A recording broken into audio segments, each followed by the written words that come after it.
Good evening, everybody. Welcome to the cafe. Well, it's not quite the cafe tonight. It's a cozy.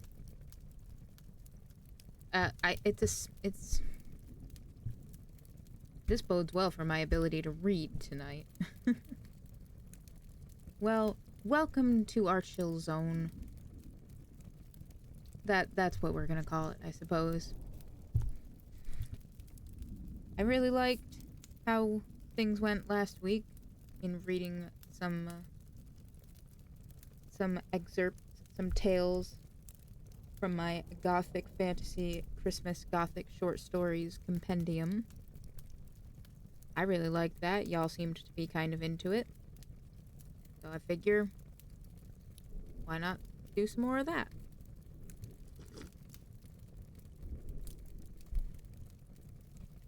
So that's what we're going to do tonight. Unlike last time, I have not pre-selected which ones I'm going to read just yet. But I've at least marked off the ones I did read, so we won't have any repeats. Just as a reminder, all of these short stories that I'm reading are in fact, or were initially published before 1923, which puts them squarely in the public domain. So no one can yell at me about getting permission. You hear that, Mr. John Twitch? Can't yell at me for that. I did my homework. But tonight, let's start with... This one sounded interesting just by the name of it. Well, a lot of them do. They all do. Who am I kidding? But I liked the sound of this one. This one is called Ghosts That Have Haunted Me. A Few Spirit Reminiscences by John Kendrick Bangs.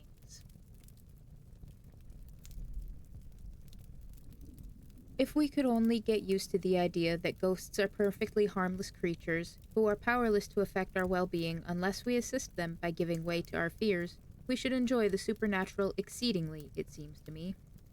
Coleridge, I think it was once asked by a lady if he believed in ghosts, and he replied, "No, madam, I've seen too many of them."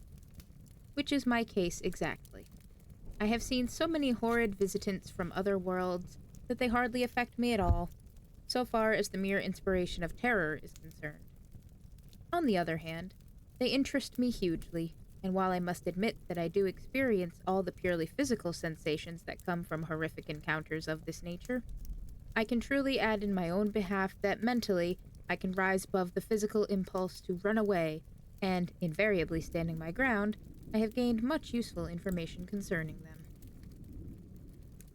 I am prepared to assert that if a thing with flashing green eyes and clammy hands and long, dripping strips of seaweed in place of hair should rise up out of the floor before me at this moment, 2 a.m., and nobody in the house but myself, with a fearful, nerve-destroying storm raging outside, I should, without hesitation, ask it to sit down and light a cigar and state its business, or, if it were of the female persuasion, to join me in a bottle of sarsaparilla, although every physical manifestation of fear of which my poor body is capable would be present. I have had experiences in this line which, if I could get you to believe them, would convince you that I speak the truth. Knowing weak, suspicious human nature as I do, however, I do not hope ever to convince you, though it is none the less true that on one occasion in the spring of 1895, there was a spiritual manifestation in my library which nearly prostrated me physically, but which mentally I hugely enjoyed, because I was mentally strong enough to subdue my physical repugnance for the thing which suddenly, and without any apparent reason, materialized in my armchair. I'm going to tell you about it briefly, though I warn you in advance that you will find it a great strain upon your confidence in my veracity. It may even shatter that confidence beyond repair, but I cannot help that. I hold that it is a man's duty in this life to give to the world the benefit of his experience. All that he sees he should set down exactly as he sees it, and so simply, withal, that to the dullest comprehension the moral involved shall be perfectly obvious. If he is a painter, and an auburn-haired maiden appears to him to have blue hair, he should paint her hair blue. And just so long as he sticks by his principles and is true to himself, he need not bother about what you may think of him. So it is with me. My scheme of living is based upon being true to myself. You may class me with Baron Munchausen if you choose. I shall not mind so long as I have the consolation of feeling, deep down in my heart, that I am a true realist, and diverge not from the paths of truth as truth manifests itself to me. This intruder of whom I was just speaking, the one that took possession of my armchair in the spring of 1895, was about as horrible a spectre as I have ever had the pleasure to have haunt me.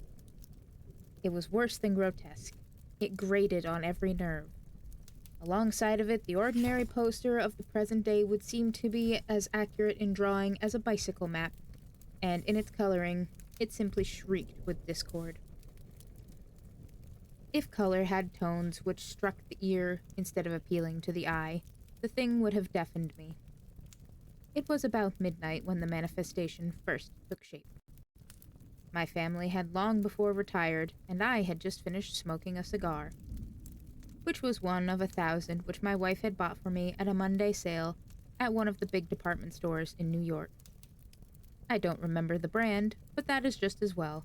It was not a cigar to be advertised in a civilized piece of literature. But I do remember that they came in bundles of 50, tied about with blue ribbon. The one I had been smoking tasted and burned as if it had been rolled by a Cuban insurrectionist while fleeing from a Spanish regiment through a morass, gathering its component parts as he ran. It had two distinct merits, however. No man could possibly smoke too many of them.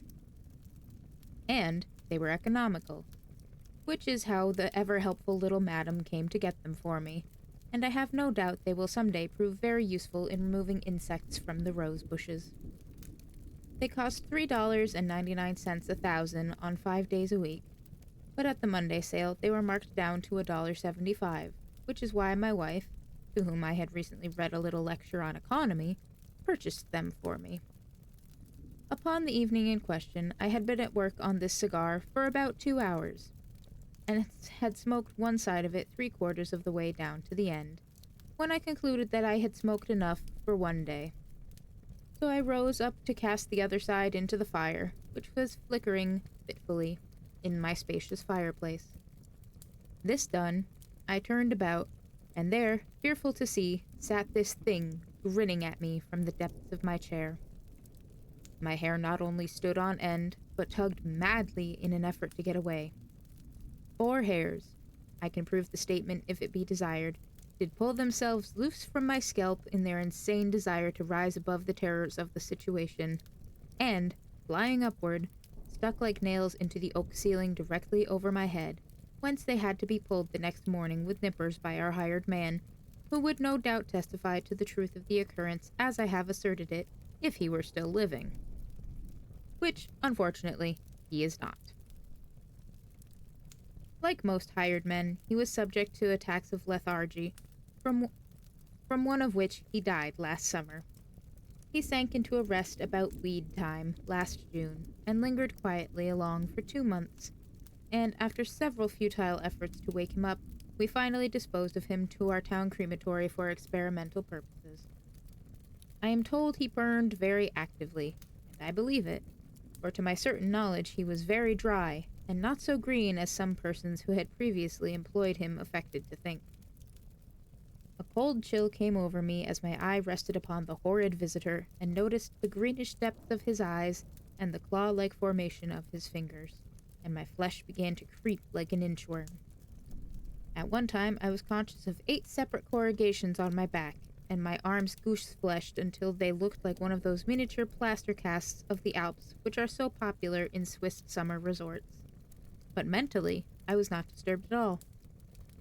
My repugnance was entirely physical, and, to come to the point at once, I calmly offered the spectre a cigar, which it accepted, and demanded a light. I gave it, nonchalantly lighting the match upon the goose fleshing of my wrist. Now, I admit that this was extraordinary and hardly credible, yet it happened exactly as I have set it down, and furthermore, I enjoyed the experience. For 3 hours, the thing and I conversed, and not once during that time did my hair stop pulling away at my scalp, or the repugnance cease to run in great rolling waves up and down my back. If I wished to deceive you, I might add that the pin feathers began to grow from the goose flesh. But that would be a lie, and lying and I are not friends, and furthermore, this paper is not written to amaze, but to instruct. Except for its personal appearance, this particular ghost was not very remarkable, and I do not at this time recall any of the details of our conversation, beyond the point that my share of it was not particularly coherent, because of the discomfort attendant upon the fearful hair-pulling process I was going through. I merely cite its coming to prove that, with all the outward visible signs of fear manifesting themselves in no uncertain manner, mentally I was cool enough to cope with the visitant, and sufficiently calm and at ease to light the match upon my wrist, perceiving, for the first time, with an Edison-like ingenuity, one of the uses to which goose flesh might be put, and knowing full well that if I tried to light it on the sole of my shoe, I should have fallen to the ground, my knees being too shaky to admit of my standing on one leg even for an instant. Had I been mentally overcome, I should have tried to light the match on my foot, and fallen ignominiously to the floor then and there. There was another ghost that I recall to prove my point, who was of very great use to me in the summer immediately following the spring of which I have just told you. You will possibly remember how that summer of 1895 had rather more than its fair share of heat, and that the lovely New Jersey town in which I have the happiness to dwell appeared to be the headquarters of the temperature. The thermometers of the nation really seemed to take orders from Beechdale, and, properly enough, for our town is a born leader in respect to heat. Having no property to sell, I candidly admit that Beechdale is not of an Arctic nature in summer, except socially, perhaps. Socially, it is the coolest town in the state, but we are at this moment not discussing cordiality, fraternal love, or the question raised by the Declaration of Independence as to whether all men are born equal. The warmth we have in hand is what the old lady called Fahrenheit, and from a thermometric point of view, Beechdale, if I may be a trifle slangy, as I sometimes am, has heat to burn. There are mitigations of this heat, it is true, but they generally come along in winter. I must claim, in behalf of my town, that never in my experience have I known a summer so hot that it was not, sooner or later by January anyhow, followed by a cool spell. But in the summer of 1895, even the real estate agents confessed that the cold wave announced by the Weather Bureau at Washington summered elsewhere, in the tropics perhaps, but not at Beechdale. One hardly dared take a bath in the morning for fear of being scalded by the fluid that flowed from the cold water faucet. Our reservoir is entirely unprotected by shade trees, and in summer a favorite spot for young Waltons who like to catch bass already boiled. My neighbors and myself lived on cracked ice cream, and destructive cold drinks. I do not myself mind hot weather in the daytime, but hot nights are killing. I can't sleep. I toss about for hours. Then, for the sake of variety, I flop, but sleep cometh not. My debts double, and my income seems to sizzle away under the influence of a hot, sleepless night. And it was just here that a certain awful thing saved me from the insanity which is a certain result of parboiled insomnia. It was about the 16th of July, which, as I remember reading in an extra edition of the Evening Bun, got out to mention the fact was the hottest 16th of July known in 38 years. I had retired at 7:30, after dining lightly upon a cold salmon and a gallon of iced tea, not because I was tired, but because I wanted to get down to first principles at once, and remove my clothing, and sort of spread myself over all the territory I could, which is a thing you can't do in a library or even in a white and gold parlor. If man were constructed like a machine, as he really ought to be strictly comfortable, a machine that could be taken apart like an 8-day clock, I should have taken myself apart, putting one section of myself on the roof, another part in the spare room, hanging a third on the clothesline in the yard, and so on, leaving my head in the icebox. But, unfortunately, we have to keep ourselves together in this life. Hence I did the only thing one can do, and retired, and incidentally spread myself over some freshly baked bedclothing. There was some relief from the heat, but not much. I had been roasting, and while my sensations were somewhat like those which I imagine come to a planked shad when he first finds himself spread out over the plank, there was a mitigation. Then my temperature fell off from 167 to about 163, which is not quite enough to make a man absolutely content. Suddenly, I began to shiver. There was no breeze, but I began to shiver. It is getting cooler, I thought, as the chill came on, and I rose and looked at the thermometer. It still registered the highest possible point, and the mercury was rebelliously trying to break through the top of the glass tube and take a stroll on the roof.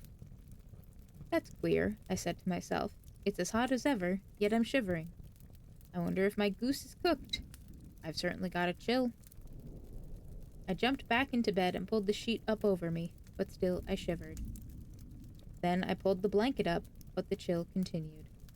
I couldn't seem to get warm again. Then came the counterpane, and finally I had to put on my bathrobe, a fuzzy woolen affair, which in midwinter I had sometimes found too warm for comfort. Even then I was not sufficiently bundled up, so I called for an extra blanket, 2 Afghans, and the hot water bag. Everybody in the house thought I had gone mad, and I wondered myself if perhaps I hadn't, when all of a sudden I perceived, off in the corner, the awful thing, and perceiving it, I knew all.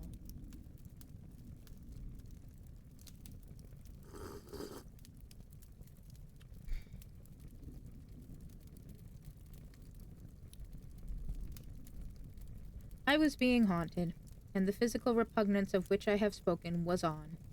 The cold shiver, the invariable accompaniment of the ghostly visitant, had come, and I assure you I never was so glad of anything in my life. It has always been said of me by my critics that I am raw.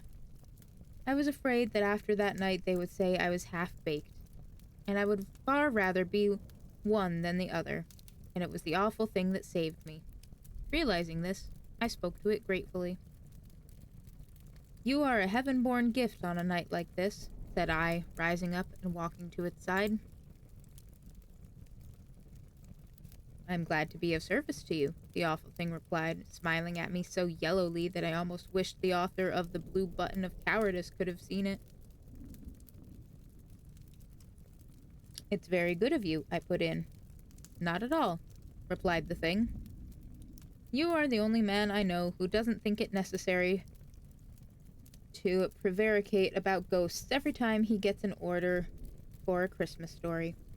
There have been more lies told about us than any other class of things in existence, and we are getting a trifle tired of it. We may have lost our corporeal existence, but some of our sensitiveness still remains." "Well," said I, rising and lighting the gas logs, for I was on the very verge of congealment, "I am sure I am pleased if you like my stories." "Oh, as for that, I don't think much of them," said the awful thing, with a purple display of candor which amused me, though I cannot say I relished it. "But you never lie about us. You are not at all interesting, but you are truthful, and we spooks hate libelers. Just because one happens to be a thing is no reason why writers should libel it, and that's why I have always respected you. We regard you as a sort of spook Boswell. You may be dull and stupid, but you tell the truth, and when I saw you in imminent danger of becoming a mere grease spot, owing to the fearful heat, I decided to help you through. That's why I'm here. Go to sleep now. I'll stay here and keep you shivering until daylight anyhow. I'd stay longer, but we are always late at sunrise." "Like an egg," I said sleepily. "Tut," said the ghost. "You go to sleep. If you talk, I'll have to go." and so I dropped off to sleep as softly and as sweetly as a tired child. In the morning, I awoke refreshed. The rest of my family were prostrated, but I was fresh. The awful thing was gone, and the room was warming up again. If it had not been for the tinkling ice in my water pitcher, I would have suspected it was all a dream. And so, throughout the whole sizzling summer, the friendly spectre stood by me and kept me cool, and I haven't a doubt that it was because of his good offices in keeping me shivering on those fearful August nights that I survived the season, and came to my work in the autumn fit as a fiddle. So fit, indeed, that I have not written a poem since that has not struck me as being the very best of its kind. And if I can find a publisher who will take risk putting these poems out, I shall unequivocally and without hesitation acknowledge, as I do here, my debt of gratitude to my friends in the spirit world. Manifestations of this nature, then, are harmful, as I have already observed,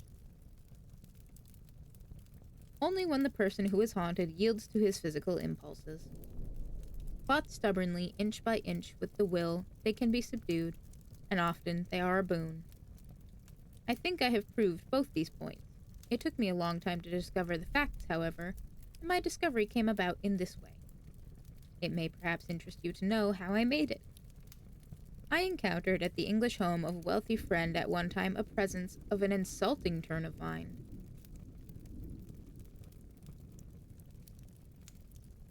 It was at excuse me. It was at my friend Jarley's little baronial hall, which he had rented from the Earl of Brokedale the year Mrs. Jarley was presented at court. The Countess of Brokedale's social influence went with the chateau for a slightly increased rental, which was why the Jarleys took it. I was invited to spend a month with them, not so much because Jarley is fond of me as because Mrs. Jarley had a sort of an idea that, as a writer, I might say something about their newly acquired glory in some American Sunday newspaper, and Jarley laughingly assigned to me the haunted chamber, without at least one of which no baronial hall in the old country is considered worthy of the name. "It will interest you more than any other," Jarley said, "and if it has a ghost, I imagine you will be able to subdue him." I gladly accepted the hospitality of my friend, and was delighted at his consideration in giving me the haunted chamber, where I might pursue my investigations into the subject of phantoms undisturbed. Deserting London, then, for a time, I ran down to Brokedale Hall, and took up my abode there with a half-dozen other guests. Jarley, as usual since his sudden gold fall, as Wilkins called it, did everything with a lavish hand. I believe a man could have got diamonds on toast if he had chosen to ask for them. However, this is apart from my story. I had occupied the haunted chamber about 2 weeks before anything of importance occurred, and then it came. And a more unpleasant, ill-mannered spook never floated in the ether. He materialized about 3 a.m., and was unpleasantly sulphurous to one's perceptions. He sat upon the divan in my room, holding his knees in his hands, leering and scowling upon me as though I were the intruder, not he. "Who are you?" I asked, excitedly, as in the dying light of the log fire, he loomed grimly up before me. "None of your business," he replied, insolently showing his teeth as he spoke.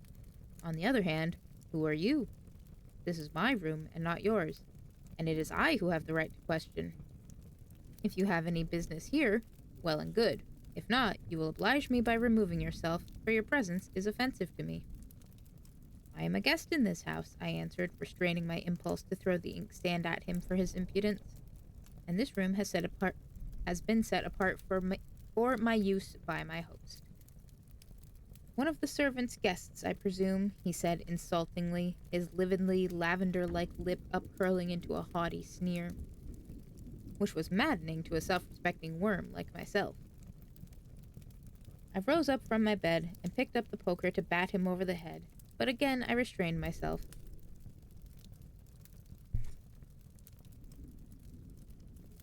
It will not do to quarrel, I thought. I will be courteous if he is not, thus giving a dead Englishman a lesson which wouldn't hurt some of the living. "No," I said, my voice tremulous with wrath. No, I am the guest of my friend Mr. Jarley, an American who— Same thing, observed the intruder with a yellow sneer. Race of low-class animals, those Americans. Only fit for gentlemen's stables, you know. This was too much. A ghost may insult me with impunity, but when he tackles my people, he must look out for himself. I sprang forward with an ejaculation of wrath, and with all my strength struck at him with the poker, which I still held in my hand. If he had been anything but a ghost, he would have been split vertically from top to toe. But, as it was, the poker passed harmlessly through his misty makeup and rent a great gash 2 feet long in Jarley's divan. The yellow sneer faded from his lips, and a maddening blue smile took its place. "Humph," he observed nonchalantly. "What a useless ebullition. What a vulgar display of temper. Really, you are the most humorous insect I have yet encountered. From what part of the States do you come? I am truly interested to know in what kind of soil exotics of your peculiar kind are cultivated. Are you part of the fauna or the flora of your tropical states, or what?" And then I realized the truth. There is no physical method of combating a ghost which can result in his discomfiture. So I resolved to try the intellectual. It was a mind-to-mind contest, and he was easy prey after I got going. I joined him in his blue smile, and began to talk about the English aristocracy, for I doubted not, from the spectre's manner, that he was or had been one of that class. He had about him that haughty lack of manners which bespoke the aristocrat. I waxed very eloquent when, as I say, I got my mind really going. I spoke of kings and queens, and their uses in no uncertain phrases, of divine right, of dukes, earls, marquises, of all the pompous establishments of British royalty and nobility, with that contemptuously humorous tolerance of a necessary and somewhat amusing evil which we find in American comic papers. We had a battle royal for about 1 hour, and I must confess he was a foeman worthy of any man's steel, so long as I was reasonable in my argument. But when I finally observed that it wouldn't be 10 years before Barnum and Bailey's greatest show on earth had the whole lot engaged for the New York circus season, stalking about the Madison Square Garden arena, with the Prince of Wales at the head beating a tom-tom, he grew iridescent with wrath, and fled madly through the wainscoting of the room. It was purely a mental victory. All the physical possibilities of my being would have exhausted themselves futilely before him. But when I turned upon him the resources of my fancy, my imagination unrestrained, and held back by no sense of responsibility, he was as a child in my hands. Obstreperous, but certain to be subdued. If it were not for Mrs. Jarley's wrath, which I admit she tried to conceal, over the damage to her divan, I should now look back upon that visitation as the most agreeable haunting experience of my life. At any rate, it was at that time I first learned how to handle ghosts, and since that time I have been able to overcome them without trouble, save in one instance, with which I shall close this chapter of my reminiscences, and which I give only to prove the necessity of observing strictly one point in dealing with specters. It happened last Christmas in my own home. I had provided a little surprise for my wife, a complete new solid silver service marked with her initials. The tree had been prepared for the children, and all had retired save myself. I had lingered later than the others to put the silver service under the tree, where its happy recipient would find it when she went to the tree with the little ones the next morning. It made a magnificent display. The 2 dozen of each kind of spoon, the forks, the knives, the coffee pot, the water urn, and all.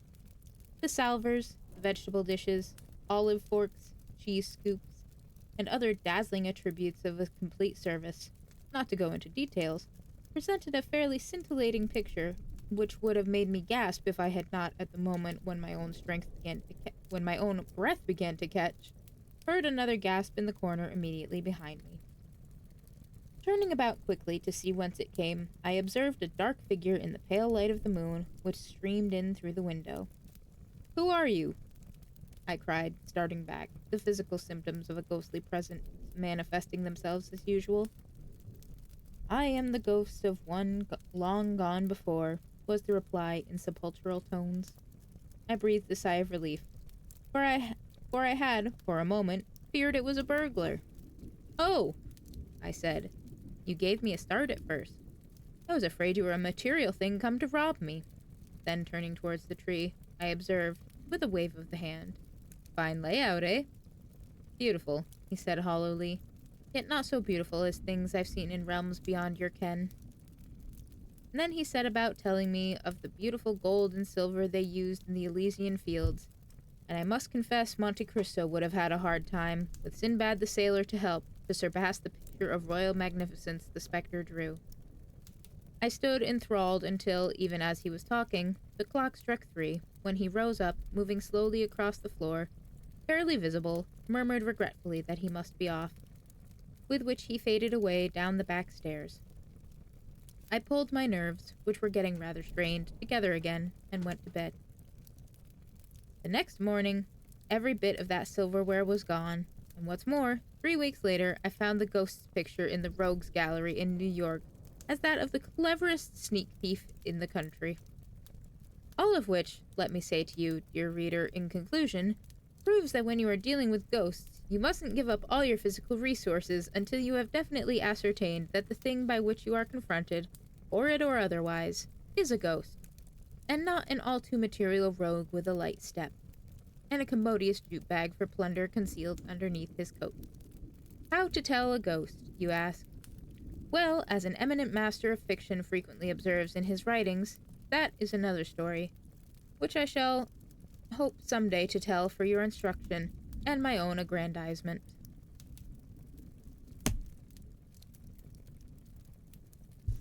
Hi, Desk. How you doing? How was the rest of your stream? How was your interview, Mr. Interview Guy?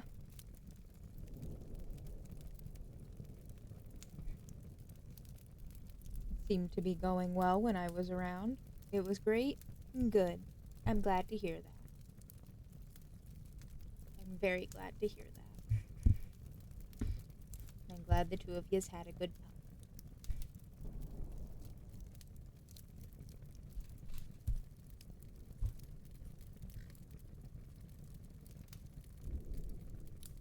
I found that last story probably funnier than I should have, because this guy's sitting here relaying his experiences with ghosts, and then his last one he just gets robbed because he didn't smack at the ghost instead.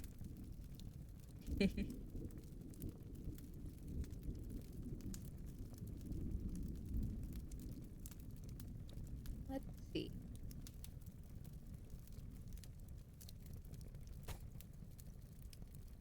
Let's take a look through.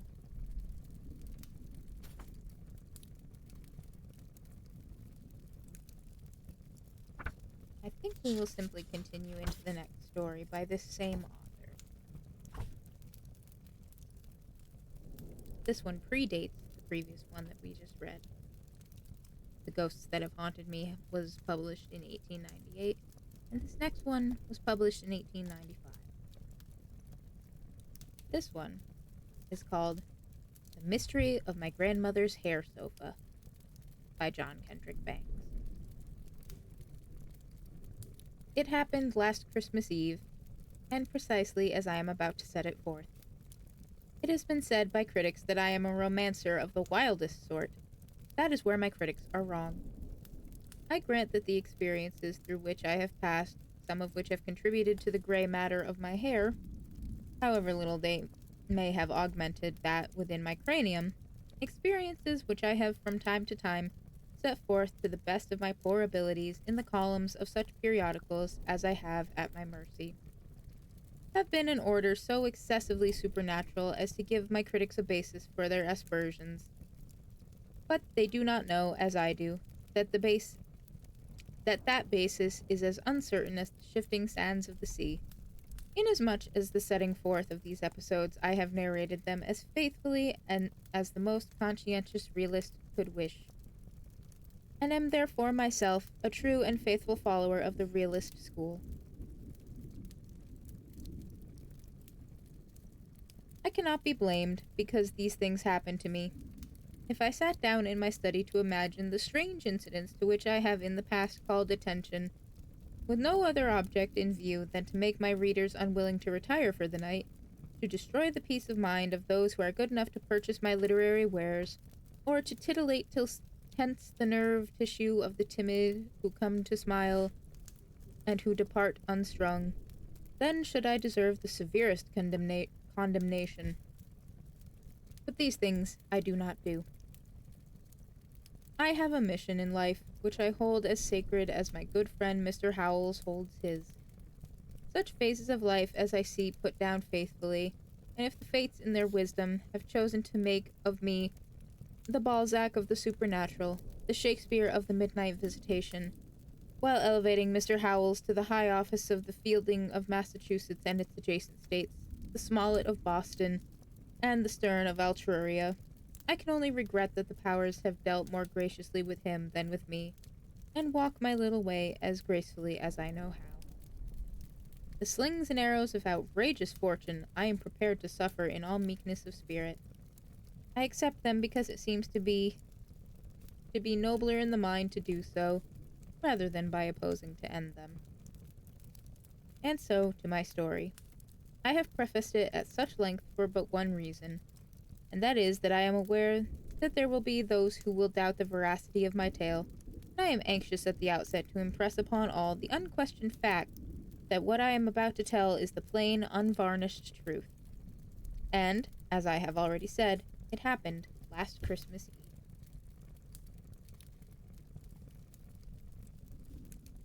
I regret to have to say so, for it sounds so much like the description given to other Christmas Eves by writers with a less conscientious regard for the truth than I possess, but the facts must be told, and I must therefore state that it was a wild and stormy night. The winds howled and moaned and made all sorts of curious noises, sawing through the bare limbs of the trees, whistling through the chimneys, and with reckless disregard of my children's need of rest, slamming doors until my house seemed to be the center of a bombardment of no mean order. It is also necessary to state that the snow, which had been falling all day, had clothed the lawns and housetops in a dazzling drapery of white, and, not content with having done this to the satisfaction of all, was still falling, and, happily enough, as silently as usual. Were I the wild romancer that I have been called, I might have had the snow fall with a thunderous roar, but I cannot go to any such length. I love my fellow beings, but there is a limit to my philanthropy, and I shall not have my snow fall noisily just to make a critic happy. I might do it to save his life, for I should hate to have a man die for the want of what I could give him with a stroke of my pen, and without any special effort, but until that emergency arises, I shall not yield a jot in the manner of the falling of my snow. Occasionally, a belated homecomer would pass my house, the sleigh bells strung about the ample proportions of his steed jingling loud above the roaring of the winds. My family had retired, and I sat alone in the glow of the blazing log, a very satisfactory gas affair, on the hearth. The flashing jet flames cast the usual grotesque shadows about the room, and my mind had thereby been reduced to that sensitive state which had hitherto betokened the coming of a visitor from other realms.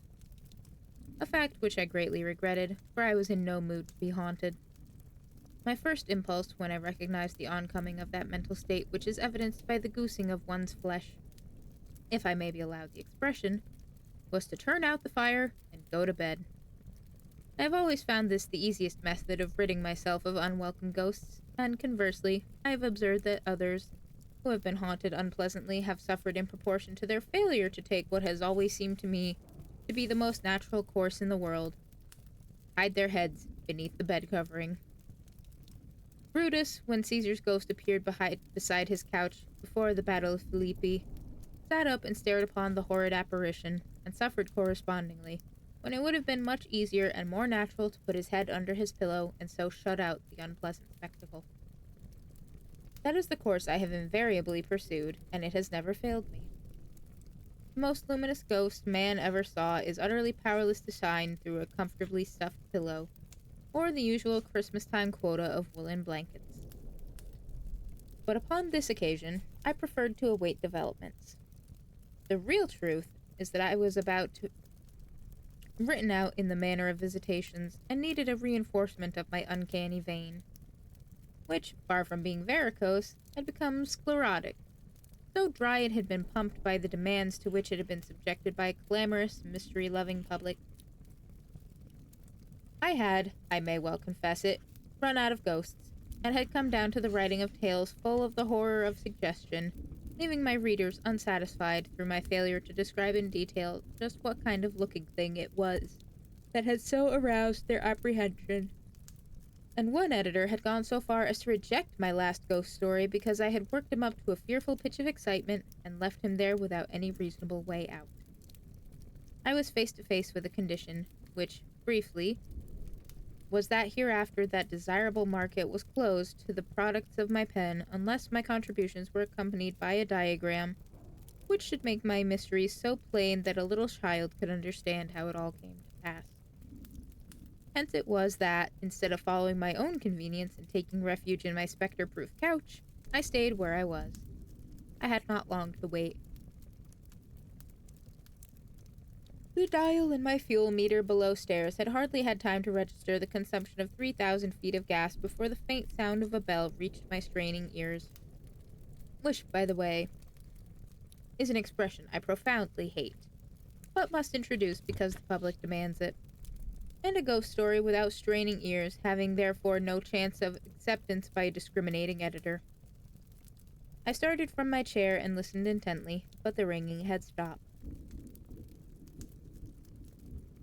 And I settled back into the delights of a nervous chill, when again the deathly silence of the night, the wind had quieted in time to allow me to the use of this faithful overworked phrase, was broken by the tintinnabulation of the bell. This time, I recognized it as the electric bell operated by a push button upon the right side of my front door. To rise and rush to the door was the work of a moment. It always is. In another instant, I had flung it wide. This operation was singularly easy, considering that it was but a narrow door, and width was the last thing that it could ever be suspected of, however forcible the fling. However, I did as I have said, and gazed out into the inky blackness of the night. As I had suspected, there was no one there, and I was at once convinced that the dreaded moment had come. I was certain that the instant of my turning to re-enter to the library, I should see something which would make my brain throb madly and my pulses start. I did not, therefore, instantly turn, but let the wind blow the door to with a loud clatter, while I walked quickly to my dining room and drained a glass of cooking sherry to the dregs.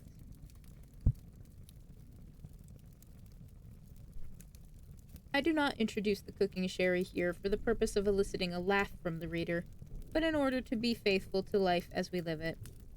All our other sherry had been used by the queen of the kitchen for cooking purposes, and this was all we had left for the table. It is always so in real life. Let the critics say what they will. Oh, goodness me. This done, I returned to the library and sustained my first shock. The unexpected had happened. There was still no one there. Surely this ghost was an original. And I began to be interested.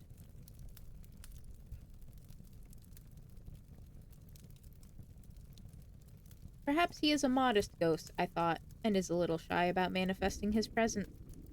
That, indeed, would be original, seeing how bold the spectres of commerce usually are, intruding themselves always upon the privacy of those who are not at all minded to receive them.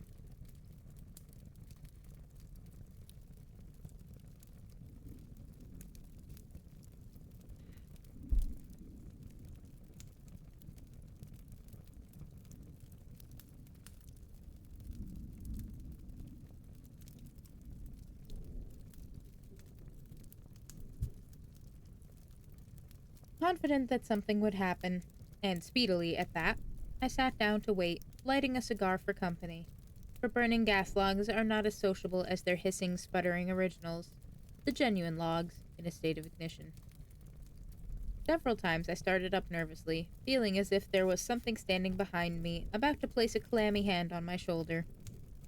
And as many times did I resume my attitude of comfort, disappointed. Once I seemed to see a minute spirit floating in the air before me.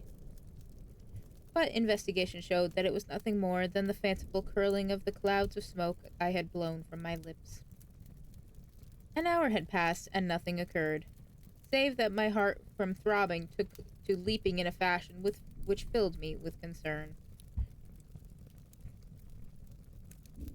A few minutes later, however, I heard a strange sound at the window, and my leaping heart stood still. The strain upon my tense nerves was becoming unbearable. At last, I whispered to myself, hoarsely, drawing a deep breath and pushing with all my force into the soft upholstered back of my chair. Then I leaned forward and watched the window, momentarily expecting to see it raised by unseen hands.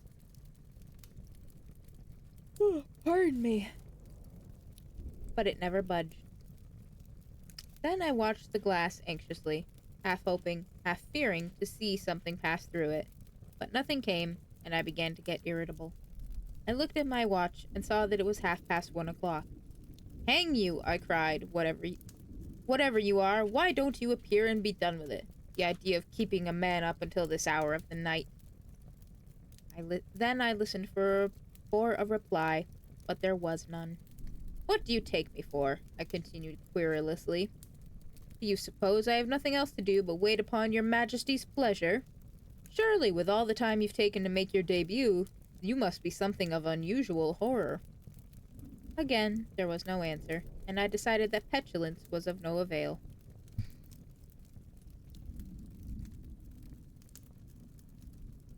Some other tack was necessary, and I decided to appeal to his sympathies, granting that ghosts have sympathies to appeal to, and I have met some who were so human in this respect that I have found it hard to believe that they were truly ghosts. I'm going to take a slight momentary pause here to grab a sip of my drink and hydrate, stretch, per the request of our dear Supernova.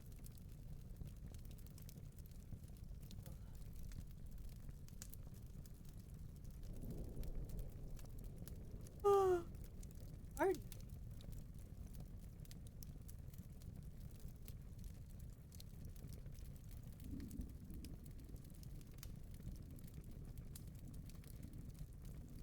Tonight's drink, as usual, is of the caffeinated variety. In particular, look at the adorable little bookworm. Oh, you mean the chapter pillar? Yeah, he's just chilling.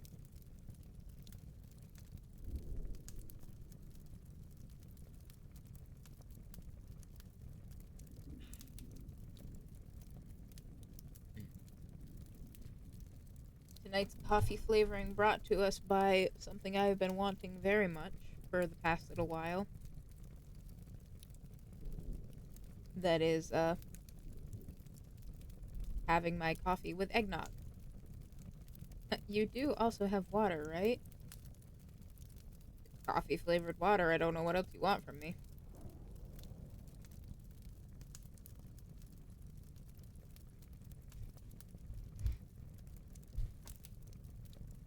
Barista. Nova. I will have water when my coffee is empty. I need normal water too. I have normal water in other parts of the day. This is my evening time coffee. Not exclusively drink coffee and caffeinated goods. Mostly exclusively, but not exclusively.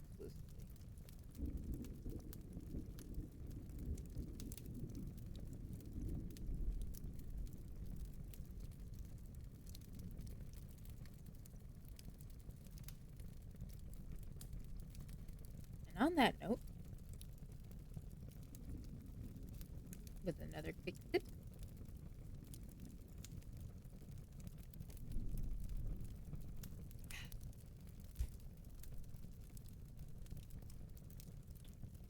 we shall continue.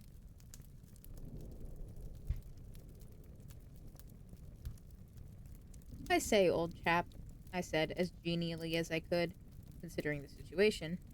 I was nervous, and the amount of gas consumed by the logs was beginning to bring up visions of bankruptcy before my eyes. Hurry up and begin your haunting. There's a good fellow. I'm a father. Please remember that, and this is Christmas Eve. The children will be up in about 3 hours, and if you've ever been a parent yourself, you know what that means. I must have some rest, so come along and show yourself like the good spectre you are, and let me go to bed. I think myself it was a very moving address, but it helped me not a jot. The thing must have had a heart of stone, for it never made answer. What? Said I, pretending to think it had spoken and I had not heard it distinctly. But the visitant was not to be caught napping, even though I had good reason to believe that he had fallen asleep.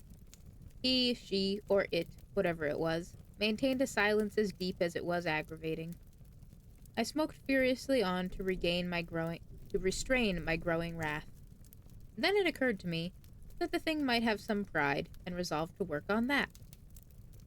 Of course I should like to write you up, I said, with a sly wink at myself. I imagine you'd attract a good deal of attention in the literary world. Judging from the time it takes you to get ready, you ought to make a good magazine story. Not one of those comic ghost tales that can be dashed off in a minute and ultimately get published in a book at the author's expense. You stir so little that, as things go by contraries, you'll make a stirring tale. You're long enough, I might say, for a 3-volume novel. But, I can't do you unless I see you. You must be seen to be appreciated. I can't imagine you, you know. Let's see now if I can guess what kind of a ghost you are. You must be terrifying into the extreme. You'd make a man shiver in mid-August in mid-Africa. Your eyes are unfathomably green. Your smile would drive the sanest mad. Your hands are as cold and clammy as a hot water bag 4 hours after. And so I went on for 10 minutes, praising him up to the skies and ending with a pathetic appeal that he should manifest his presence. It may be that I puffed him up so that he burst, but however that may be, he would not condescend to reply, and I grew angry in earnest. Very well, I said savagely, jumping up from my chair and turning off the gas log. Don't! Nobody asked you to come in the first place, and nobody's going to complain if you sulk in your tent like Achilles. I don't want to see you. I could fake up a better ghost than you are anyhow. In fact, I fancy that's what's the matter with you. You know what a miserable specimen you are. Couldn't frighten a mouse if you were 10 times as horrible. You're ashamed to show yourself, and I don't blame you. I'd be that way too if I were you. I walked halfway to the door, momentarily expecting to have him call me back, but he didn't. I had to give him a parting shot. You probably belong to a ghost union, don't you? That's your secret? Ordered out on strike and won't do any haunting after sundown unless some other employer of unskilled ghosts pays his spook skilled wages. I had half a notion that the word spook would draw him out, for I've noticed that ghosts do not like to be called spooks by any more than certain populations like to be called by certain other words. They consider it vulgar. He never yielded in his reserve, however, and after locking up, I went to bed. For a time, I could not sleep, and I began to wonder if I had been just after all. Possibly, there was no spirit within miles of me. The symptoms were all there, but might not... Excuse me. But might not that have been due to my depressed condition, for it does depress a writer to have one of his best veins become sclerotic. I asked myself, and finally, as I went off to sleep, I concluded that I had been in the wrong all through, and had imagined there was something there when there really was not. Very likely the ringing of the bell was due to the wind, I said as I dozed off. Of course it would take a very heavy wind to blow the button in, but then... And then I fell asleep, convinced that no ghost had ventured within a mile of me that night. But when morning came, I was undeceived. Something must have visited us that Christmas Eve, and something very terrible. For while I was dressing for breakfast, I heard my wife calling loudly from below. "Henry!" she cried. Please come down here at once. I can't. I'm only half shaved, I answered. Never mind that. Come at once. So, with lather on one cheek and a cut on the other, I went down below. What's the matter? I asked. Look at that, she said, pointing to my grandmother's hair sofa, which stood in the hall just outside of my library door. It had been black when we last saw it, but as I looked, I saw a great change had come over it. It had turned white in a single night. Now, I can't account for this strange incident, nor can anyone else, and I do not intend to try. It is too awful a mystery for me to attempt to penetrate, but the sofa is there in proof of all that I have said concerning it, and anyone who desires can call and see it at any time. It is not necessary for them to see me. They need only ask to see the sofa, and it will be shown. We have had it removed from the hall to the white and gold parlor, for we cannot bear to have it stand in any of the rooms that we use.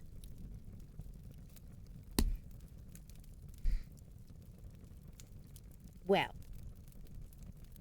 that was certainly a tale. The ghost haunting so scary that the guy didn't even register it, but the couch made of hair turned completely white in the course of a night. Quite frightening.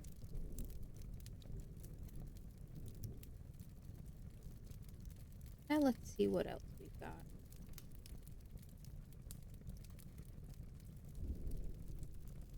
And we've got some longer ones that we can be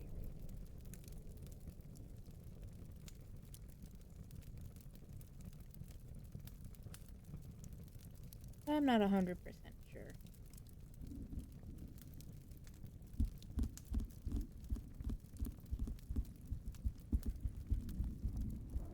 Some of the tales that we have in this book, they're a bit longer. Take more than half an hour or so to tell. I don't think I want to do that.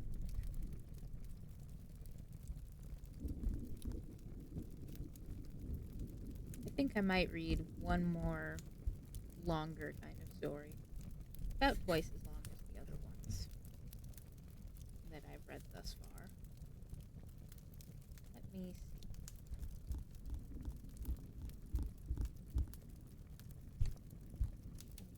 Find that page.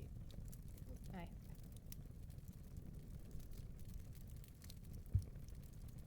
Let's see.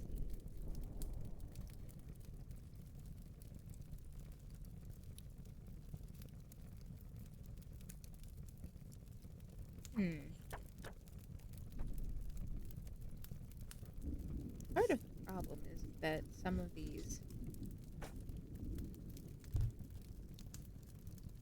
like, the print is relatively small. So even the past couple of stories that I read are like 5 pages long. It still takes me like half an hour to read them aloud.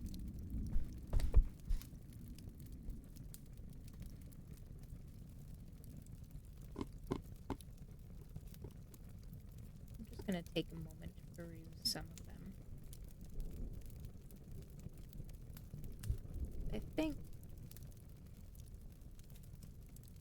like I said, I may do one more long one, and that ought to wrap us up for the night.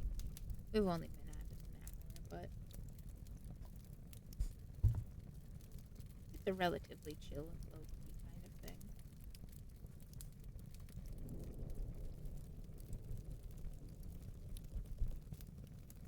And another thing about it is that I have to be careful of which ones I decide to read and which ones not. Again, I wouldn't want Mr. John Twitch to get mad at me for reading things not in the public domain. I seriously doubt that would actually happen. But on the off chance something of the sort would happen, it's best to be prepared, I think.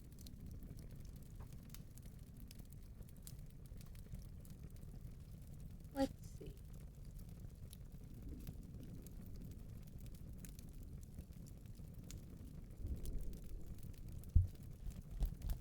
And we are coming up on an ad break, so that'll give me a little extra time to peruse which one I should decide to do. I think I know, but I'm gonna going to take a bit of time to do that.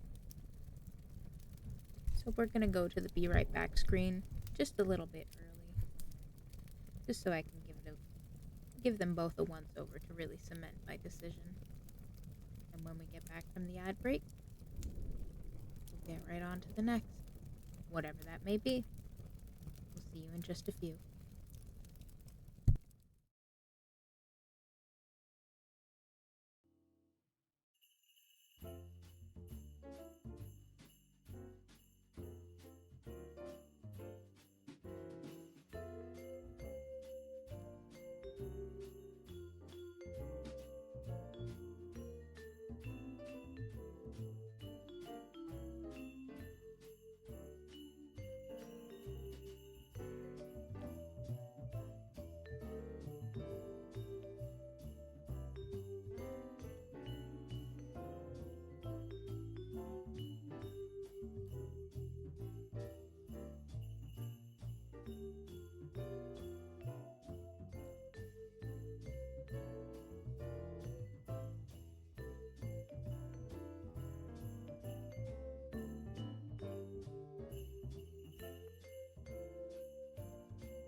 Alrighty, we are back.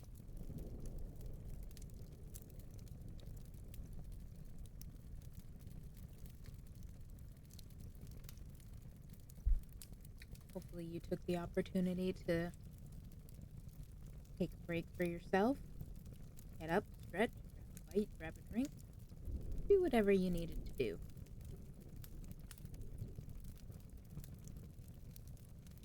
As we settle in for what I believe will be the final story of the night.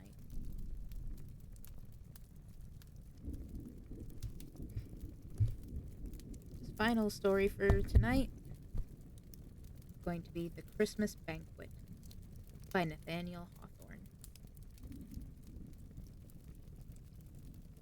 I have here attempted, said Roderick, unfolding a few sheets of manuscript as he sat with Rosina and the sculptor in the summer house, I have attempted to seize hold of a personage who glides past me, occasionally, in my walk through life. My former sad experience, as you know, has gifted me with some degree of insight into the gloomy mysteries of the human heart, through which I have wandered like one astray in a dark cavern, with his torch fast flickering to extinction. But this man, this class of men, it is a hopeless puzzle. Well, but propound him, said the sculptor. Let us have an idea of hint to begin with. Why, indeed, replied Roderick. He is such a being as I could conceive you to carve out of marble, yet some yet unrealized perfection of human science to endow it with an exquisite mockery of intellect, but still there lacks the last inestimable touch of a divine creator. He looks like a man, and perchance like a better specimen of man than you ordinarily meet. You might esteem him wise. He is capable of cultivation and refinement, and has at least an external conscience. But the demands that spirit makes upon spirit are precisely those to which he cannot respond. When at last you come close to him, you find him chill and unsubstantial, a mere vapor.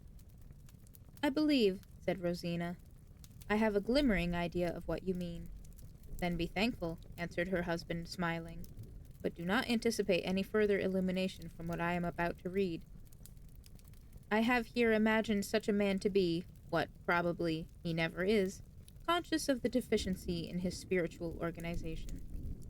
Methinks the result would be a sense of cold unreality wherewith he would go shivering through the world, longing to exchange his load of ice for any burden of real grief that fate could fling upon a human being. Contenting himself with this preface, Roderick began to read. In a certain old gentleman's last will and testament there appeared a bequest, which, as his final thought indeed, was singularly in keeping with a long life of melancholy eccentricity. He devised a considerable sum for establishing a fund, the interest of which was to be expended, annually forever, in preparing a Christmas banquet for 10 of the most miserable persons that could be found.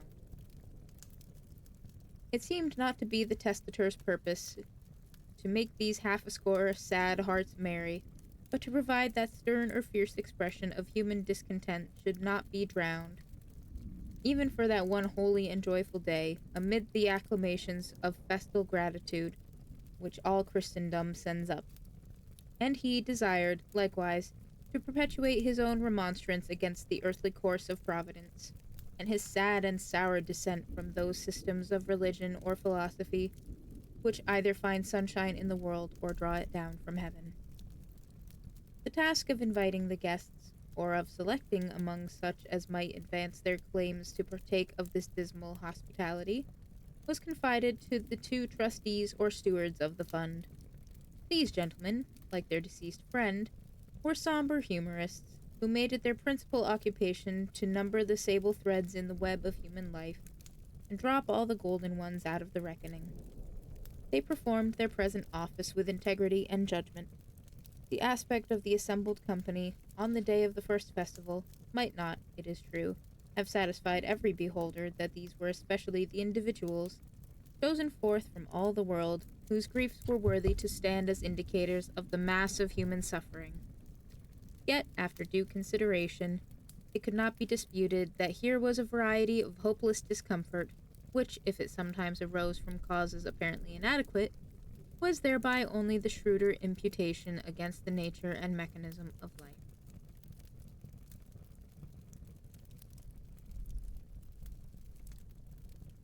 The arrangements and decorations of the banquet were probably intended to signify that death in life which had been the testator's definition of existence. The hall, illuminated by torches, was hung round with curtains of deep and dusky purple, and adorned with branches of cypress and wreaths of artificial flowers, imitated of such as used to be strewn over the dead. A sprig of parsley was laid by every plate. The main reservoir of wine was a sepulchral urn of silver, whence the liquor was distributed around the table in small vases, accurately copied from those that held the tears of ancient mourners. Neither had the stewards, if it were their taste that arranged these details, forgotten the fantasy of the old Egyptians, who seated a skeleton at every festive board and mocked their own merriment with the imperturbable grin of a death's head. Such a fearful guest, shrouded in a black mantle, sat now at the head of the table. It was whispered, I know not with what truth, that the testator himself had once walked the visible world with the machinery of that sane skeleton, and that it was one of the stipulations of his will that he should thus be permitted to sit from year to year at the banquet which he had instituted.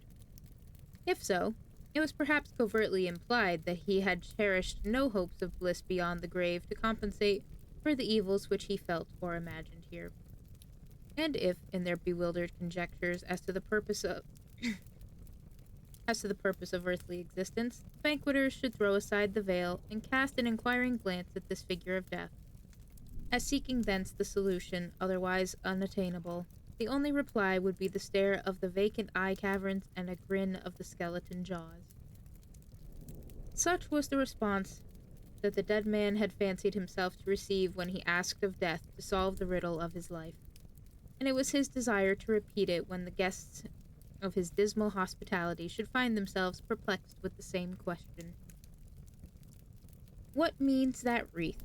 asked several of the company while viewing the decorations of the table. They alluded to a wreath of cypress, which was held on high by a skeleton arm, protruding from within the black mantle. "It is a crown," said one of the stewards, "not for the worthiest, but for the woefulest, when he shall prove his claim to it."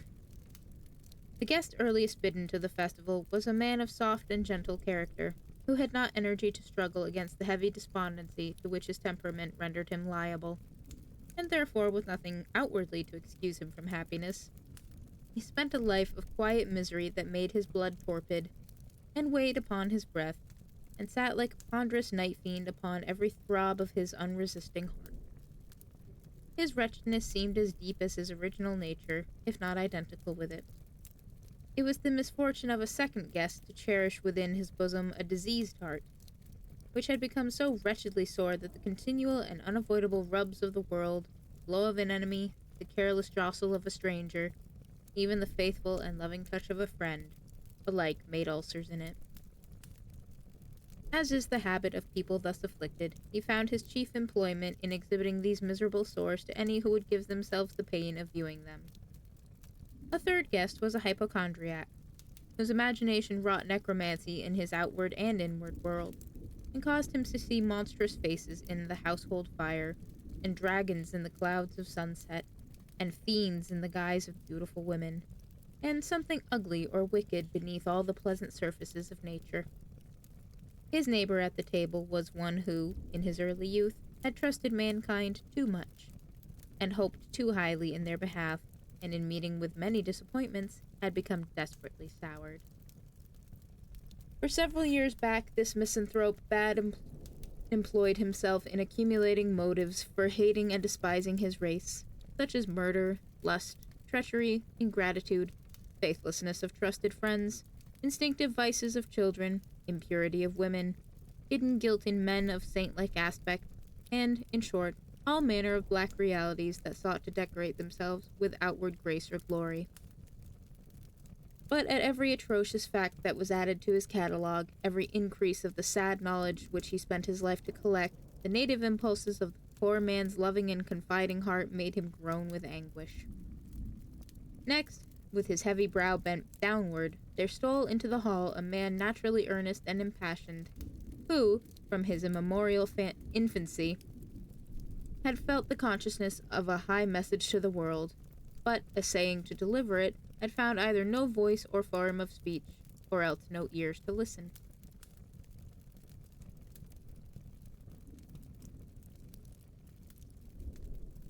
Therefore, his whole life was a bitter questioning of himself. Why have not men acknowledged my mission? Am I not a self-deluding fool? What business have I on earth? Where is my grave? Throughout the festival, he quaffed frequent draughts from the sepulchral urn of wine, hoping thus to quench the celestial fire that tortured his own breast and could not benefit his race.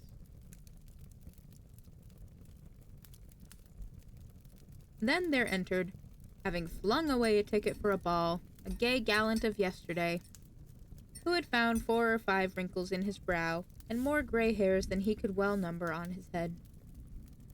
Endowed with sense and feeling, he had nevertheless spent his youth in folly, but had reached at last that dreary point in life where folly quits us of her own accord, leaving us to make friends with wisdom, if we can. Thus, cold and desolate, he had come to seek wisdom at the banquet, and wondered if the skeleton were she. To eke out the company, the stewards had invited a distressed poet from his home in the almshouse, and a melancholy idiot from the street corner. The latter had just the glimmering of sense that was sufficient to make him conscious of a vacancy, which the poor fellow, all his life long, had mistily sought to fill up with intelligence, wandering up and down the streets, groaning miserably because his attempts were ineffectual. The only lady in the hall was one who had fallen short of absolute and perfect beauty, merely by the trifling defect of a slight cast in her left eye. But this blemish, minute as it was, so shocked the pure ideal of her soul, rather than her vanity, that she passed her life in solitude, veiled her countenance even from her own gaze, so the skeleton sat shrouded at one end of the table, and this poor lady at the other. One other guest remains to be described. He was a young man of smooth brow, fair cheek, and fashionable mien. So far as his exterior developed him, he might much more suitably have found a place at some merry Christmas table than have been numbered among the blighted, fate-stricken, fancy-tortured set of ill-starred banqueters. Murmurs rose among the guests as they noted the glance of general scrutiny which the intruder threw over his companions. What had he to do among them? Why did not the skeleton of the dead founder of the feast unbend its rattling joints, arise, and motion the unwelcome stranger from the board? "Shameful," said the morbid man, while a new ulcer broke out in his heart. "He comes to mock us. We shall be the jest of his tavern friends. He will make a farce of our miseries, and bring it out upon the stage." "Oh, never mind him," said the hypochondriac, smiling sourly. "He shall feast from yonder tureen of viper soup, and if there is a fricassee of scorpions on the table, pray let him have his share of it. For the dessert, he shall taste the apples of Sodom then.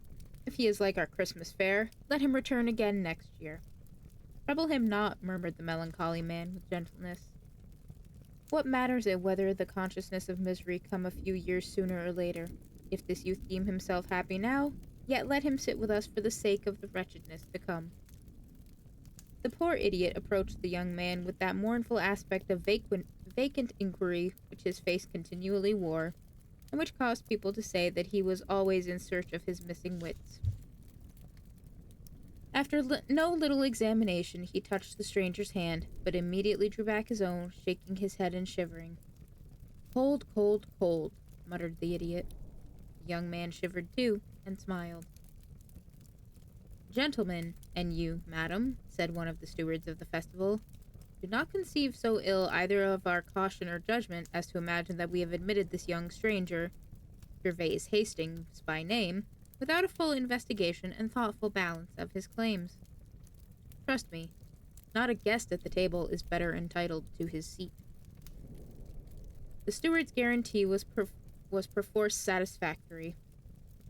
The company therefore took their places and addressed themselves to the serious business of the feast, but were soon disturbed by the hypochondriac,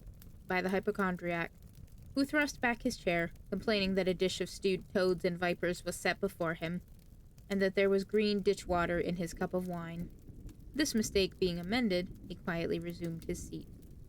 The wine, as it flowed freely from the sepulchral urn, seemed to come imbued with all gloomy inspirations, so that its influence was not to cheer, but to either sink the revelers into a deeper melancholy, or elevate their spirits to an enthusiasm of wretchedness. The conversation was various. They told sad stories about people who might have been worthy guests at such a festival as the present. They talked of grisly incidents in human history, of strange crimes, which, if truly considered, were but convulsions of agony, of some lives that had been altogether wretched, and of others which, wearing a general semblance of happiness, had yet been deformed sooner or later by misfortune, as by the intrusion of a grim face at a banquet, of deathbed scenes, and what dark imitations might be gathered from the words of dying men, of suicide, and whether the more eligible mode were by halter, knife, poison, drowning, gradual starvation, or the fumes of charcoal. The majority of the guests, as is the custom with people thoroughly and profoundly sick at heart, were anxious to make their own woes the theme of the discussion, and prove themselves most excellent in anguish. The misanthropist went deep into the philosophy of evil, and wandered about in the darkness, with now and then a gleam of discolored light hovering on ghastly shapes and horrid scenery. Many a miserable thought, such as men have stumbled upon from age to age, did he now rake up again, and gloat over it as an inestimable gem, a diamond, a treasure far preferable to those bright spiritual revelations of a better world, which are like precious stones from heaven's pavement.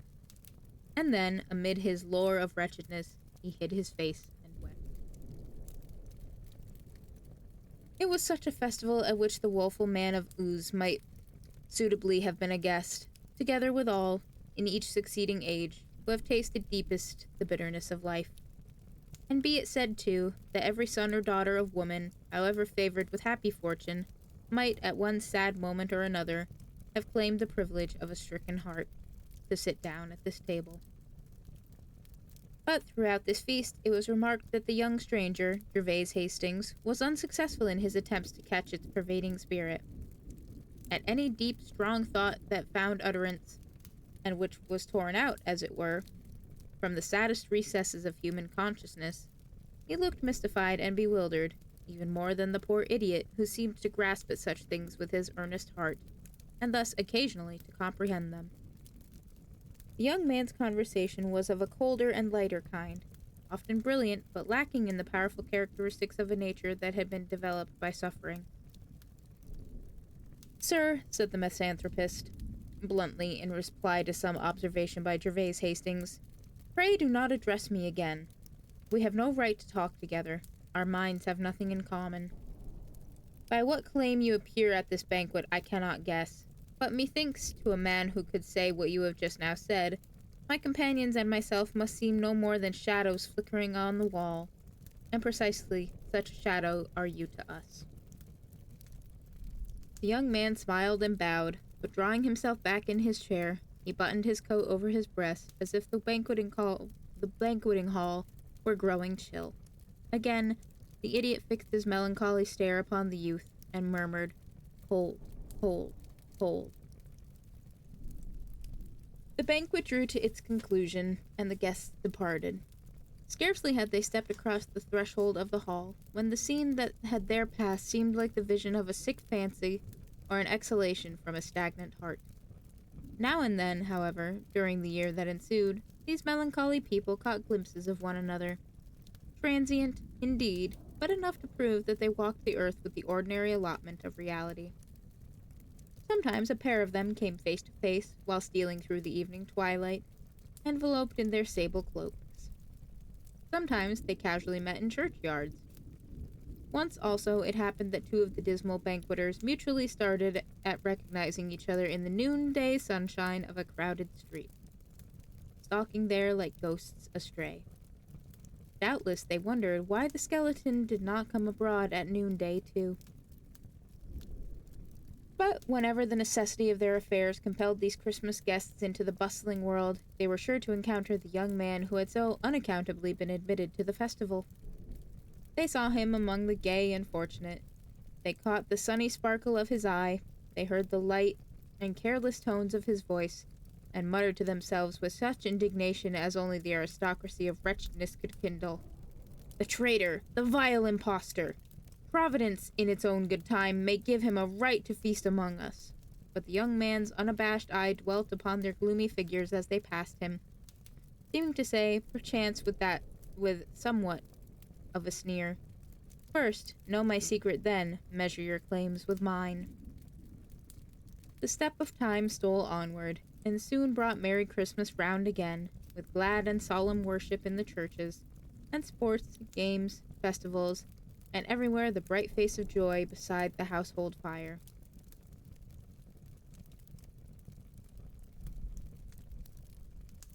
Desk says I'm making us a little food, should have sooner, but got distracted. Oh, it's okay, dear. You just worry about yourself and take care of yourself. And I love you too. Mwah.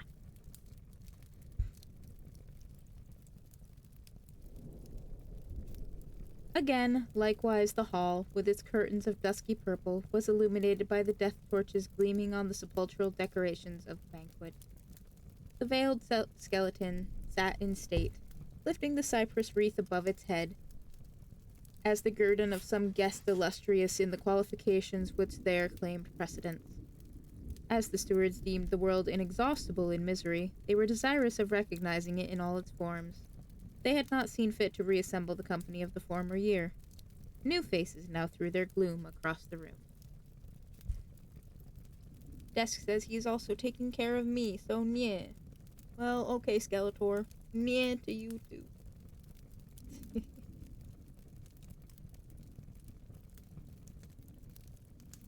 There was a man of nice conscience, who bore a bloodstain in his heart.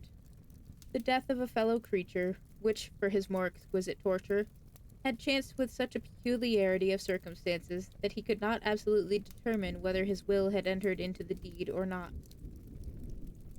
Therefore, his whole life was spent in the agony of an inward trial for murder, with a continual sifting of details of his terrible calamity, until his mind had no longer any thought, nor his soul any emotion, disconnected with it. There was a mother, too, a mother once, but a desolation now, who, many years before, had gone out on a pleasure party, and returning, found her infant smothered in its little bed. And ever since she has been tortured with the fantasy that her buried baby lay smothering in its coffin.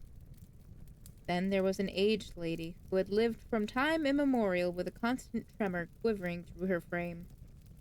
It was terrible to discern her dark shadow tremulous upon the wall. Her lips, likewise, were tremulous, and the expression of her eyes seemed to indicate that her soul was trembling too. Owing to the bewilderment and confusion which made almost a chaos of her intellect, it was impossible to discover what dire misfortune had thus shaken her nature to its depths. So that the stewards admitted her to the table, not from any acquaintance with her history, but on the safe testimony of her miserable aspect. Some surprise was expressed at the presence of a bluff, red-faced gentleman, a certain Mr. Smith, who had evidently the fat of many a rich feast within him, and the habitual twinkle of whose eye betrayed a disposition to break forth into uproarious laughter for little cause or none. It turned out, however, that with the best possible flow of spirits, our poor friend was afflicted with a physical disease of the heart which threatened instant death on the slightest pecuniary indulgence, or even that titillation of the bodily frame produced by merry thoughts. In this dilemma, he had sought admittance to the banquet, on the ostensible plea of his irksome and miserable state, but in reality with the hope of imbibing a life-preserving melancholy. A married couple had been invited from a motive of bitter humor, it being well understood that they rendered each other unutterably miserable whenever they chanced to meet, and therefore must necessarily be fit associates at the festival. In contrast with these was another couple still unmarried, who had interchanged their hearts early in life, but had been divided by circumstances as impalpable as morning mist, and kept apart so long that their spirits now found it impossible to meet. Therefore, yearning for communion, yet shrinking from one another and choosing none beside, they felt themselves companionless in life, and looked upon eternity as a boundless desert. Next to the skeleton sat a mere son of earth, a hunter of the exchange, a gatherer of shining dust, a man whose life's record was in his ledger, whose soul's prison house, the vaults of the bank where he kept his deposits. This person had greatly perplexed at his invitation, deeming himself one of the most fortunate men in the city. But the stewards persisted in demanding his presence, assuring him that he had no conception how miserable he was. And now appeared a figure which we must acknowledge as our acquaintance of the former festival. It was Gervase Hastings, whose presence had then caused so much question and criticism, and who now took his place with the composure of one whose claims were satisfactory to himself and must needs be allowed by others. yet his easy and unruffled face betrayed no sorrow. The well-skilled beholders gazed a moment into his eyes and shook their heads, to miss the unuttered sympathy, the countersign never to be falsified, of those whose hearts are cavern mouths through which they descend into a region of illimitable woe and recognize other wanderers there. "Who is this youth?" asked the man with the bloodstain on his conscience. "Surely he has never gone down into the depths. I know all the aspects of those who have passed through the dark valley. By what right is he among us?" "Ah, it is a sinful thing to come hither without sorrow," murmured the aged lady in accents that partook of the eternal tremor that pervaded her whole being. "Depart, young man. Your soul has never been shaken, and therefore I tremble so much the more to look at you." "His soul shaken? No, I'll answer for it," said bluff Mr. Smith, pressing his hand upon his heart and making himself as melancholy as he could, for fear of a fatal explosion of laughter. "I know the lad well. He has as fair prospects as any young man about town, and has no more right among us miserable creatures than the child unborn. He was never miserable, and probably never will be." "Our honored guests," interposed the stewards, "pray have patience with us, and believe, at least, that our deep veneration for the sacredness of the solemnity would preclude any wilful violation of it. Receive this young man to your table. It may not be too much to say that no guest here would exchange his own heart for one that beats within that youthful bosom." "Call it a bargain. I'd call it a bargain, and gladly, too," muttered Mr. Smith, with a perplexing mixture of sadness and mirthful conceit. "A plague upon their nonsense. My own heart is the only really miserable one in the company, and it will certainly be the death of me at last." Nevertheless, as on the former occasion, judgment of the stewards being without appeal, the company sat down. The obnoxious guest made no more attempt to obtrude his conversation on those about him, but appeared to listen to the table talk with peculiar assiduity, as if some inestimable secret, otherwise beyond his reach, might be conveyed in a casual word. And, in truth, to those who could to those who could understand and value it, there was rich matter in the upgushings and outpourings of these initiated souls to whom sorrow had been a talisman, admitting them into spiritual depths which no other spell can open. Sometimes, out of the midst of the densest gloom, there flashed a momentary radiance, pure as crystal, bright as the flame of stars, and shedding such a glow upon the mysteries of life that the guests were ready to exclaim, "Surely the riddle is on the point of being solved." At such illuminated intervals, the saddest mourners felt it to be revealed that mortal griefs are but shadowy and external, no more than the sable robes voluminously shrouding a certain divine reality, and thus indicating what might otherwise be altogether invisible to the mortal eye.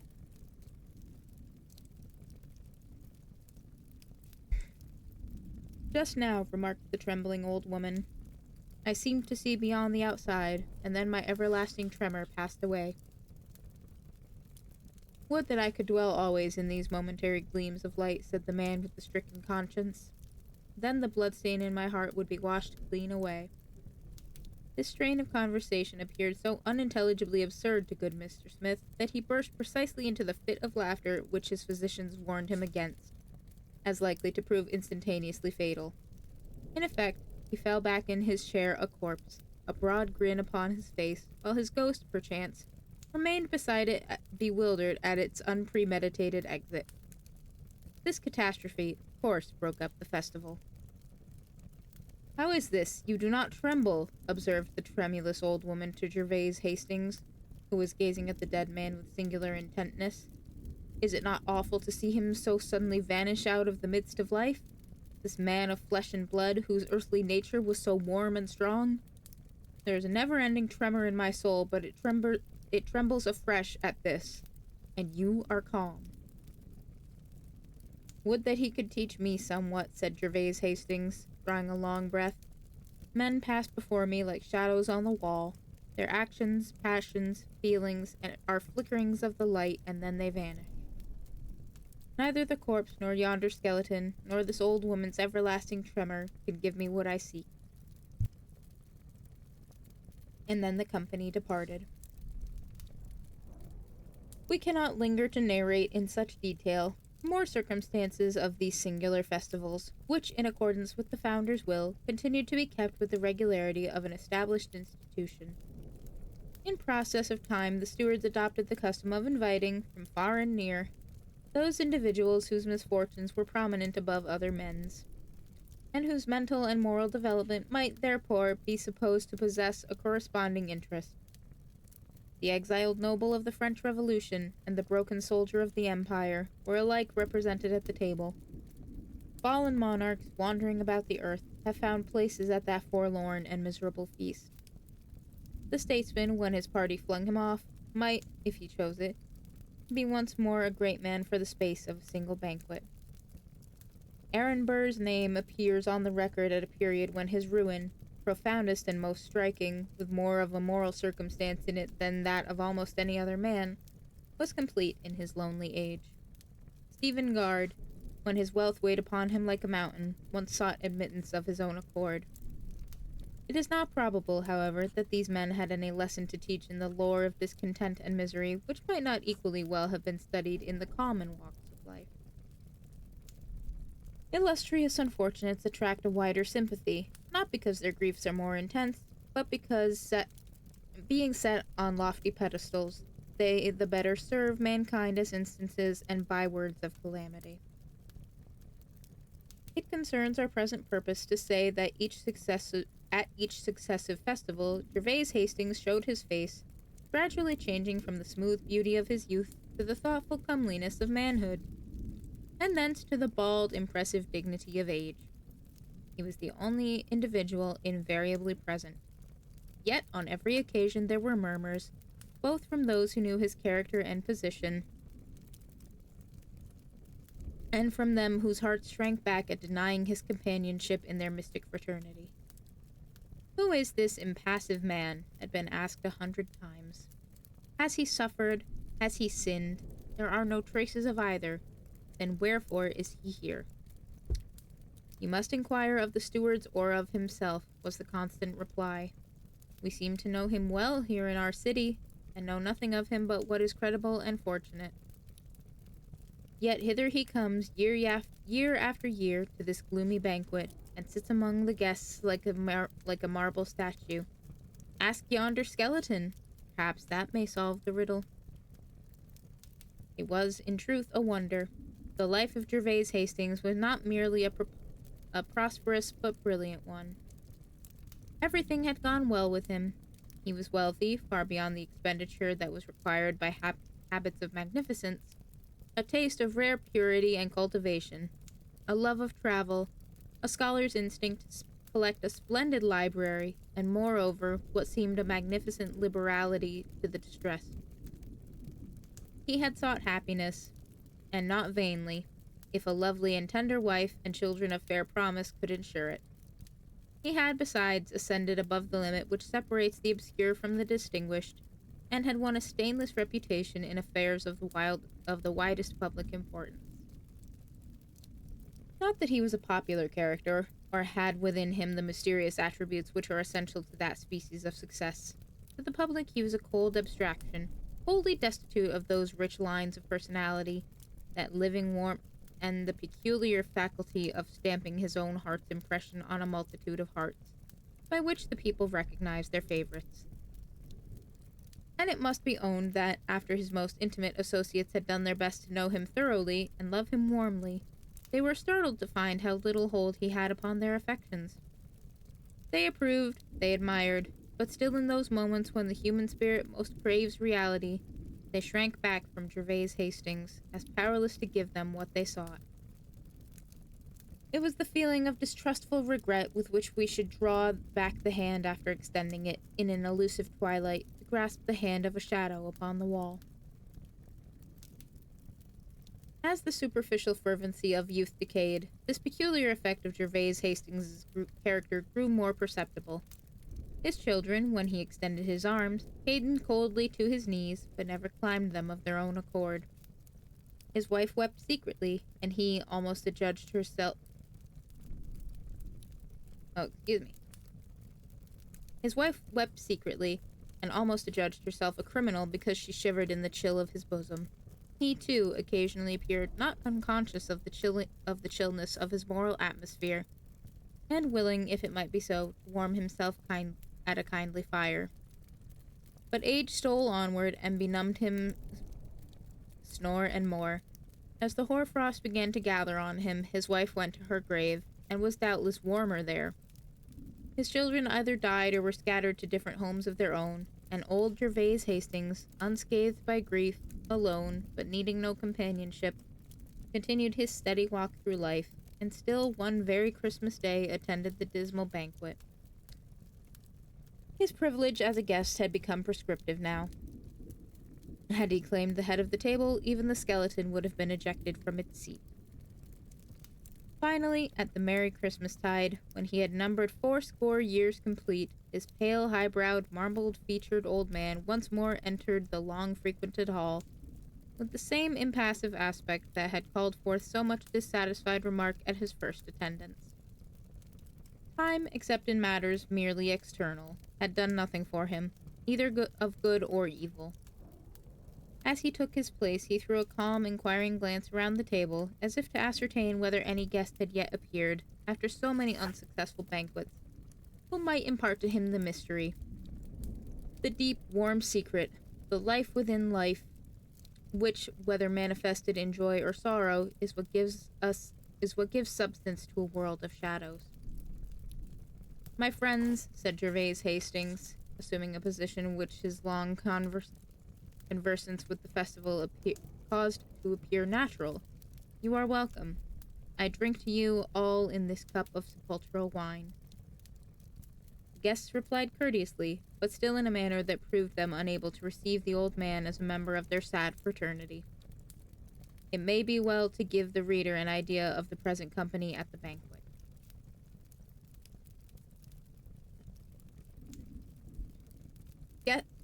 One was formerly a clergyman, enthusiastic in his profession, and apparently of the genuine dynasty of those old Puritan divines whose faith in their calling, and stern exercise of it, had placed them among the mighty of the earth. But yielding to the speculative tendency of the age, he had gone astray from the firm foundation of an ancient faith, and wandered into a cloud region where everything was misty and deceptive, ever mocking him with a semblance of reality, but still dissolving when he flung himself upon it for support and rest. His instinct and early training demanded something steadfast, but, looking forward, he beheld vapors piled on vapors, and behind him an impassable gulf between the man of yesterday and today, on the borders of which he paced to and fro, sometimes wringing his hands in agony, and often making his own woe a theme of scornful merriment.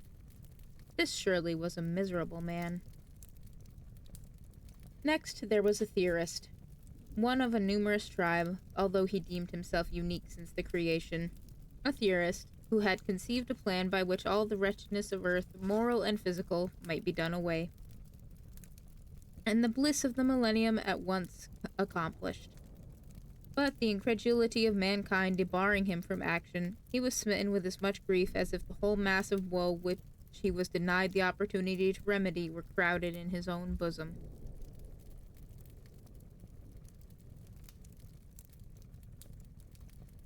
A plain old man in black attracted much of the company's notice, on the supposition that he was no other than Father Miller, who, it seemed, had given himself up to despair at the tedious delay of the final conflagration.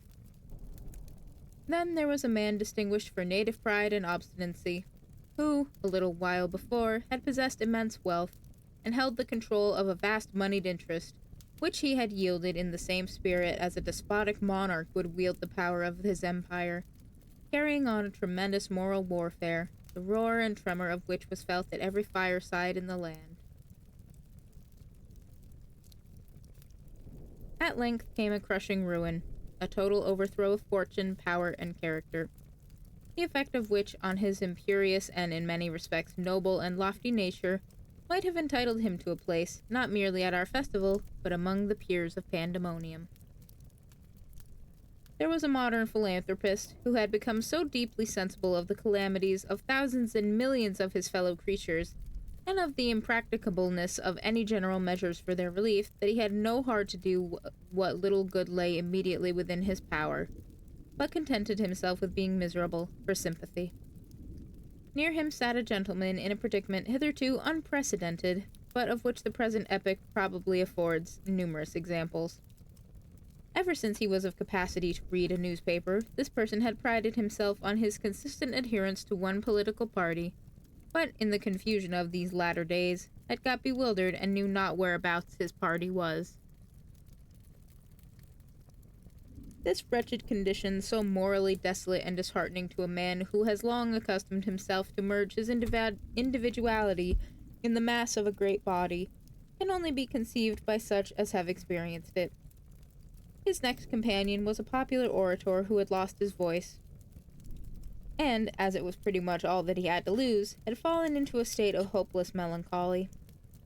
The table was likewise graced by two of the gentler sex, one a half-starved, consumptive seamstress, representative of thousands just as wretched, the other a woman of unemployed energy, who found herself in the world with nothing to achieve, nothing to enjoy, and nothing even to suffer.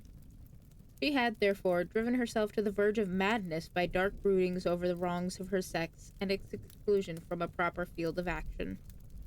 The roll of guests being thus complete, a side table had been set for 3 or 4 disappointed office-seekers, with hearts as sick as death, from whom the stewards had admitted partly because their calamities really entitled them entrance here, and partly that they were in especial need of a good dinner. There was likewise a homeless dog, with his tail between his legs, licking up the crumbs and gnawing the fragments of the feast. Such a melancholy cur as one sometimes sees about the streets without a master, and willing to follow the first that will accept his service. In their own way, these were as wretched a set of people as had ever assembled at the festival. There they sat with the veiled skeleton of the founder holding aloft the cypress wreath at one end of the table, and at the other, wrapped in furs, the withered figure of Gervase Hastings, stately, calm, and cold, impressing the company with awe, yet so little interesting their sympathy that he might have vanished into thin air without their once exclaiming, "Whither is he gone?" "Sir," said the philanthropist, addressing the old man, "you have so long been a guest at this annual festival, and have thus been conversant with so many varieties of human affliction, that, not improbably, you have thence derived some great and important lessons. How blessed were your lot that you could reveal How blessed were your lot could you reveal a secret by which all this mass of woe might be removed." "I know of but one misfortune," answered Gervase Hastings quietly, "and that is my own." "Your own," rejoined the philanthropist, "and looking back on your serene and prosperous life, how can you claim to be the sole unfortunate of the human race?" "You will not understand it," replied Gervase Hastings, feebly and with a singular inefficiency of pronunciation, and sometimes putting one word for another. "None have understood it, not even those who experienced the like. It is a chillness, a want of earnestness, a feeling as if what should be my heart were a thing of vapor, a haunting perception of unreality. Thus seeming to possess, as all other men have, all that men aim at, I have really possessed nothing, neither joy nor griefs. All things, all persons, as was truly said to me at this table long and long ago, have been like shadows flickering on the wall. It was so with my wife and children, with those who seemed my friends. It is so with yourselves, whom I see now before one. Neither have I myself any real existence, but am a shadow like the rest." "And how is it with your views of a future life?" inquired the speculative clergyman. "Worse than with you," said the old man in a hollow and feeble tone, "for I cannot conceive it earnestly enough to feel either hope or fear. Mine is the wretchedness. This cold heart, this unreal life. Ah, it grows colder still." It so chanced that at this juncture the decayed ligaments of the skeleton gave way, and the dry bones fell together in a heap, thus causing the dusty wreath of cypress to drop upon the table. The attention of the company being thus diverted for a single instant from Gervase Hastings, they perceived, on turning again towards him, that the old man had undergone a change. His shadow had ceased to flicker on the wall. Well, Rosina, what is your criticism? Asked Roderick as he rolled up the manuscript.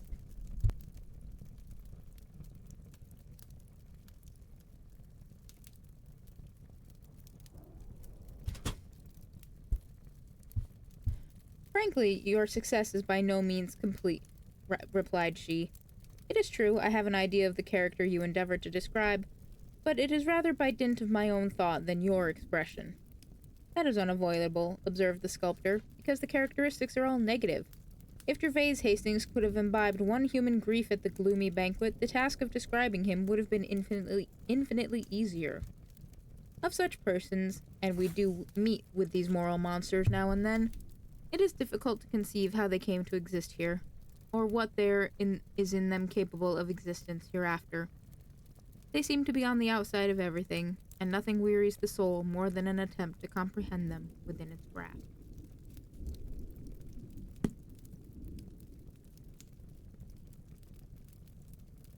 And that, as they say, is that.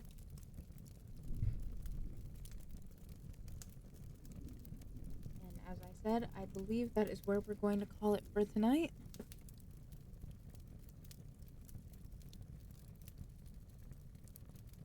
I hope that you all enjoyed yourselves. I know I certainly enjoyed reading such tales to you all.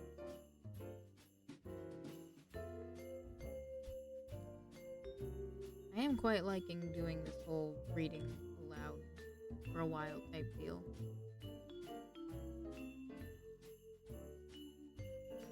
Mayhaps sometime I can find something more extensive to read. Make it a regular thing. Read for a couple hours on a given night.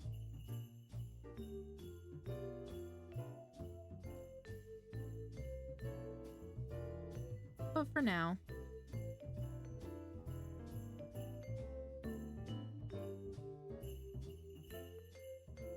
this is just where we're gonna call it for the night.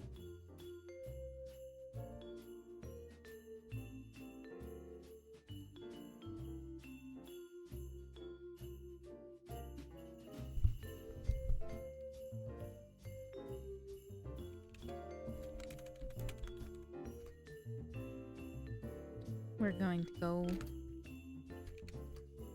visit friend of the cafe, Penelope, who's in the middle of playing some Arc Raiders. In the middle of the... Well, I'm not sure it's the middle of, but in her ongoing subathon. Let's go drop in and say hello, see how she's doing. Or don't. I'm not the boss of you. I'm gonna go say hi. You all are more than welcome to join me. Or not. I don't know how early or late it might be for you.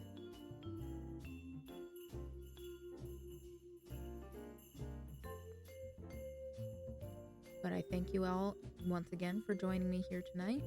I hope you enjoyed yourself. I know I did.